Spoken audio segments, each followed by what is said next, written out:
बहुत समय पहले मगध राज्य के पास एक छोटे से गांव में एक साधारण किसान परिवार रहता था। उस परिवार में एक युवक था, सुधीर।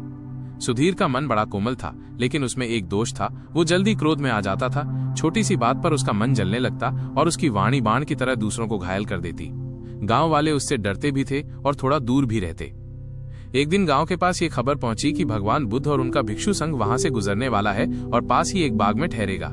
गांव के लोग बड़े उत्साह से बुद्ध को देखने गए। सुधीर का मन भी खिंच गया। जब वो पहुंचा तो देखा शांत, गंभीर और दिव्य आभा से भरे भगवान बुद्ध वृक्ष के नीचे बैठे हैं। चारों ओर गहरी शांति थी, भिक्षु ध्यान में थे। सुधीर के भीतर जैसे कोई हलचल हुई।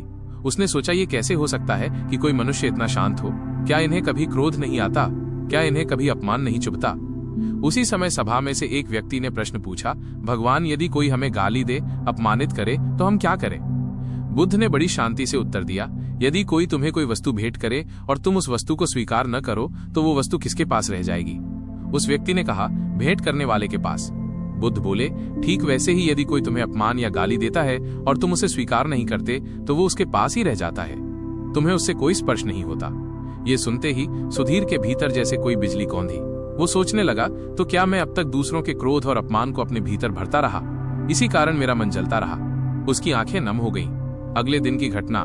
सुधीर ने सोचा कि वो बुद्ध से सीधा प्रश्न करेगा। वो उनके पास पहुंचा और बोला, भगवान, मैं बहुत क्रोधी हूँ। छोटी सी बात पर आग बन जाता हूँ। मेरी वाणी से लोग आहत होते हैं। मैं इसे कैसे रोकूं? बुद्ध ने उसकी ओर देखा। उनकी दृष्टि करुणा से भरी हुई थी। उन्होंने कहा, सुधीर, क्रोध आग की तरह है। जब तुम क्रोध करते हो तो पहले ये तुम्हें ही जलाता है, फिर दूसरे को। इस आग को बुझाने के लिए करुणा का जल चाहिए।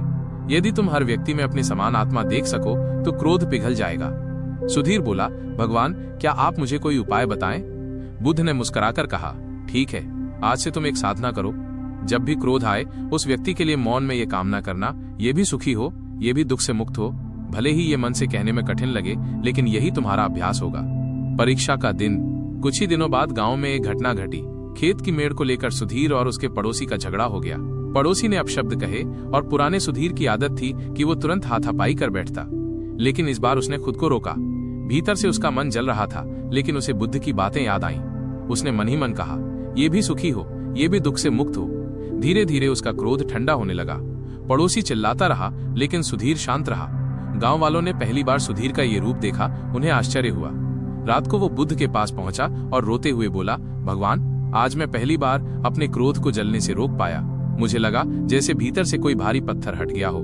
बुद्ध ने मुस्कुराते हुए कहा, यही करुणा का मार्ग है सुधीर। जब तुम अपने शत्रु को भी सुख की कामना दोगे, तब तुम्हारा हृदय कमल की तरह खिल जाएगा। फिर कोई विष उसे मलिन नहीं कर पाएगा। गांव में परिवर्तन। धीरे धीरे सुधीर का स्वभाव बदलने लगा। उसकी आंखों में गुस्से की जगह दया दिखाई देने लगी। वो दूसरों की मदद करने लगा। लोग जो उससे डरते थे अब उसके पास सलाह लेने आते। गांव में एक महामारी फैल गई। कई लोग बीमार हो गए।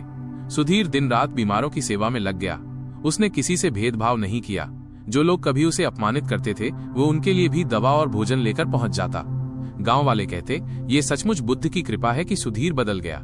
ये तो अब हमारे गांव का दीपक बन गया है। अंतिम मिलन। कुछ वर्षों बाद जब बुद्ध फिर से उसी मार्ग से गुजरे तो सुधीर उनके चरणों में गिर पड़ा। उसकी आंखों से आंसू बह रहे थे। वो बोला, भगवान, आपके दिए एक छोटे से उपदेश ने मेरी पूरी जिंदगी बदल दी। अब मेरा मन शांत है। मैंने जाना कि दूसरों पर जीत पाना महान नहीं है, बल्कि अपने क्रोध पर विजय पाना ही सच्ची विजय है। बुद्ध ने उसके सिर पर हाथ रखा और कहा, सुधीर, तुमने सही कहा। जिस दिन मनुष्य अपने भीतर की आग को बुझाकर करुणा का दीपक जलाता है, उस दिन वो स्वयं बुद्धत्व की ओर बढ़ता है। सीख। इस कथा से हमें ये गहरी शिक्षा मिलती है कि क्रोध हमें सबसे पहले स्वयं को जलाता है। अपमान तभी असर करता है जब हम उसे स्वीकार करते हैं। करुणा और मैत्री ही क्रोध को शांत कर सकती है। सच्ची विजय वही है जो हम अपने भीतर की कमजोरियों पर प्राप्त करें।